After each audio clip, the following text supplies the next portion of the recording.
Hey everybody, welcome back. Today is one of those days where there's a big breeze outside and I just want to get comfy cozy. I am back in my cozy couch room and I'm gonna throw on a blanket today.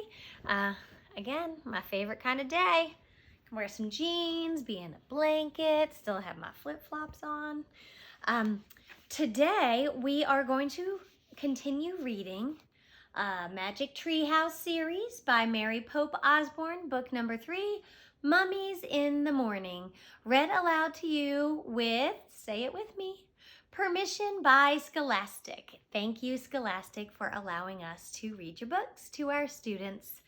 Okay, so we are just going to jump right in with chapter 5. Chapter 5. In the table of contents, the Ghost Queen. Ooh, I feel like that gives us a little hint about who that, how did they describe her?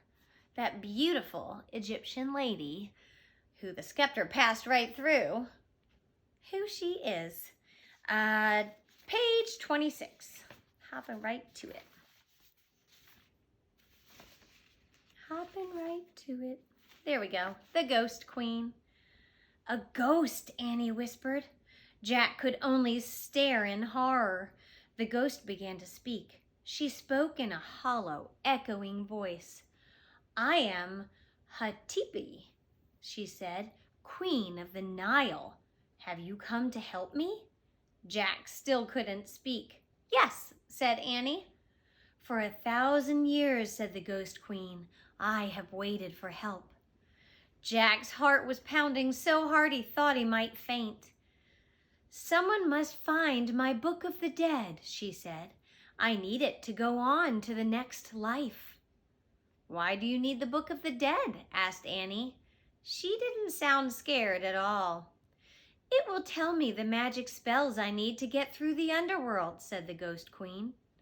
The underworld, said Annie. Before I journey on to the next life, I must pass through the horrors of the underworld.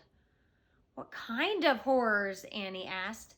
Poisonous snakes, said the Ghost Queen. Lakes of fire. Monsters. Demons. Oh. Annie stepped closer to Jack. My brother hid the Book of the Dead so tomb robbers would not steal it, said the Ghost Queen.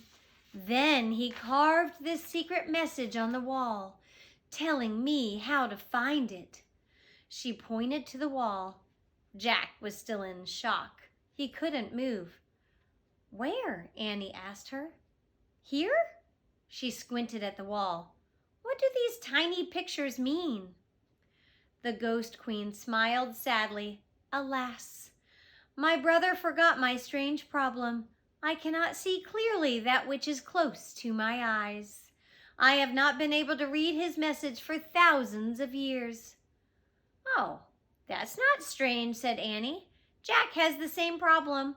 That's why he wears glasses. The Ghost Queen stared in wonder at Jack. Jack, lend her your glasses, said Annie. Jack took his glasses off his nose and held them out to the Ghost Queen. Now this is something, isn't it?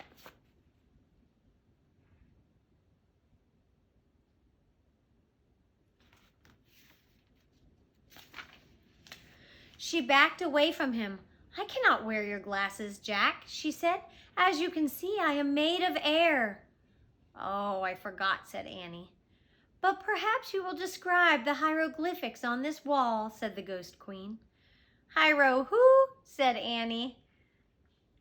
Hieroglyphs. Hieroglyphs, said Jack, finally finding his voice.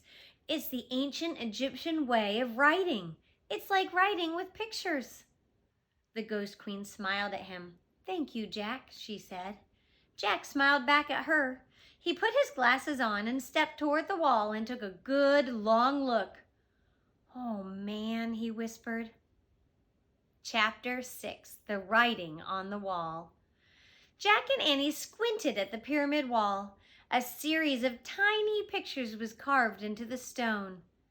There are 4 pictures here, Jack told the Ghost Queen. Describe them to me, Jack. One at a time, please, she said. Ooh, you guys might be able to describe them too. Take a look at those 4 pictures.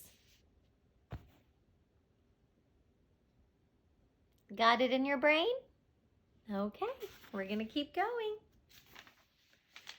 Jack studied the first picture. Right here. Okay, he said. The first one is like this. He made a zigzag in the air with his finger.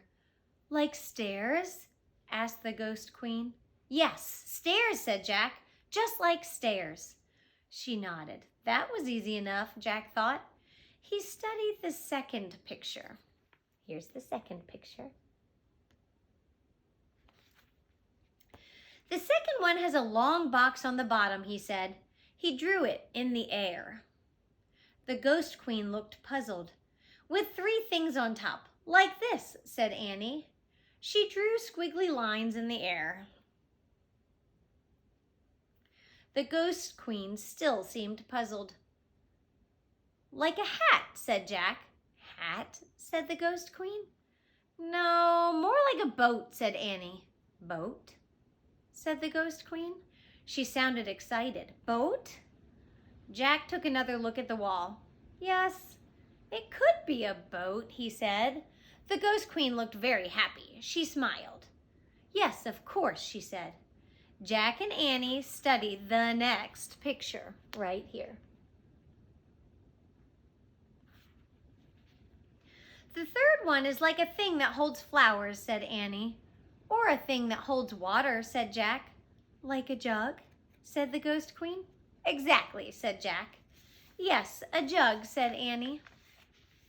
Jack and Annie studied the last picture. I'm going to show you, there's a picture of Jack and Annie talking to the Ghost Queen. And right here, looking kind of like a candy cane, is the last picture. And the last one looks like a pole that droops, said Annie. Like a curved stick, said Jack, but one side is shorter than the other. The Ghost Queen looked puzzled again. Wait, said Jack.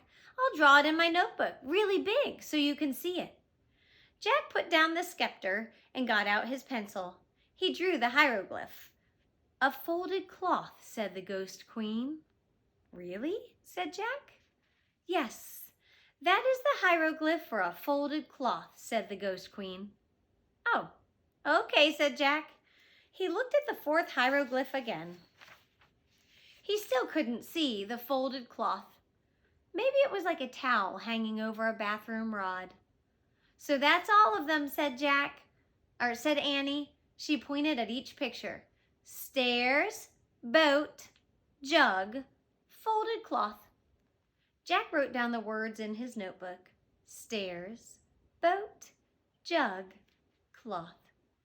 So what does the message mean? He asked the Ghost Queen. Come, she said. She held out her hand. Come to my burial chambers. And she floated away. The next chapter, which we will read next time we're together, is called The Scroll. Things are getting really interesting with Jack and Annie helping the Ghost Queen figure out her mystery.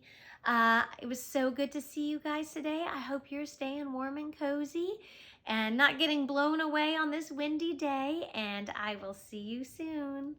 I love you. Bye.